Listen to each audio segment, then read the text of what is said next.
A tale as old as time, a song as old as rhyme.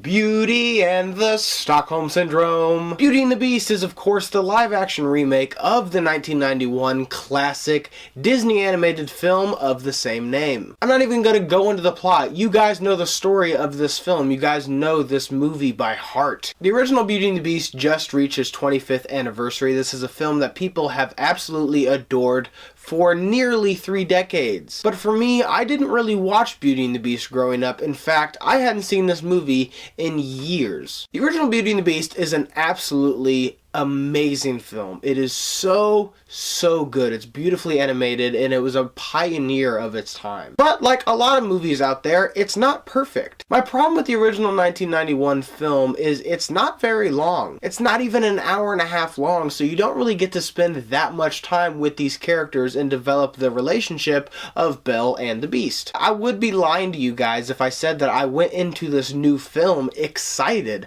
I was not excited for this film at all. As I said, I think the original Beauty and the Beast is a fantastic film, and making it live action I feel like wouldn't really benefit it at all. But there were a few things that I did enjoy about this film. For one, it being a 2-hour-long movie that already takes care of some of the problems that I had with the original film. This is also a fantastic looking movie. I would not be surprised one bit if this film got a nomination for Best Set Design and for Best Costumes. I thought the special effects for the most part were very good. I thought the Beast looked a little bit wonky at times, but not that bad. But Dan Stevens, who portrays the Beast in this film, I thought he did a great job. In fact, every character in this film is very well casted. Luke Evans as Gaston is perfect. I really thought Emma Watson did a very good job as Belle. Now, something that I did want to pay attention to when I was watching the original film is the director of this new movie has come out and saying that the character of LeFou, who's portrayed by Josh Gad, is an openly gay character in the movie. So I wanted to watch the original Beauty and the Beast and see if I could tell that that character is supposed to have hints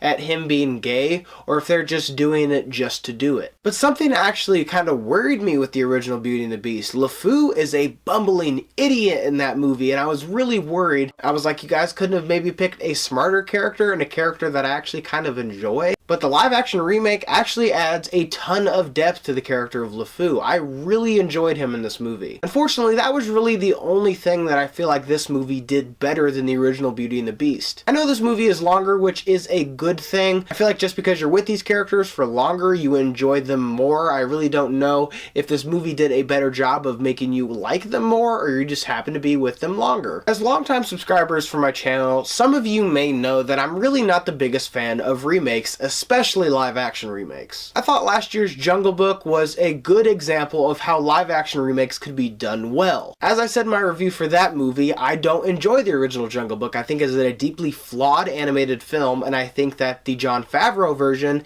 is far superior. So something that I wanted to do when I went into watching this new film, I wanted to go in with an open mind, but I wanted to be aware of what this movie does well that wasn't done in the original film. So everything from the songs to some of the costumes that they're wearing, some of the iconic things like the yellow dress and the Beast blue suit, even to some of the dialogue. I wanted to kind of separate the two to where I have things that the new movie offers and things that it's just building upon from the original film. And I can honestly say that this movie doesn't really offer enough new things to really warrant a live action remake. I truly don't know if me being with Belle and the Beast for a longer period of time makes me care about them more, or just the simple fact that I recognize these characters and these are iconic Disney characters that I already kind of like them. Because this movie making you like Belle and making you like the Beast, it's not really a hard job because these characters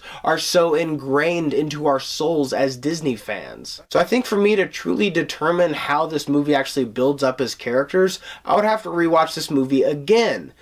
The only problem is, I don't want to watch this movie again. In fact, I was pretty bored throughout the majority of this movie. I've had this mentality that animation films aren't really a genre, but using a cartoon style is more of a tool and a choice. And I don't feel like every movie that is animation necessarily works as a live action film. For example, last year's Kubo and the Two Strings, I cannot imagine that movie being live action. I feel like that movie only works with animation. And Jungle Book, for an example, is a story story that I feel like doesn't work with animation. I feel like that gritty, real, scary story of a tiger wanting to murder a human boy, I feel like that story lends itself much better to a live action film as opposed to an animated film. But with the original Beauty and the Beast, I feel like that story lends itself better to animated as opposed to live action. Something that I kept thinking while I was watching this film was I felt like I was just watching a Broadway musical just with a bigger budget. Now obviously there are already fans of this movie out there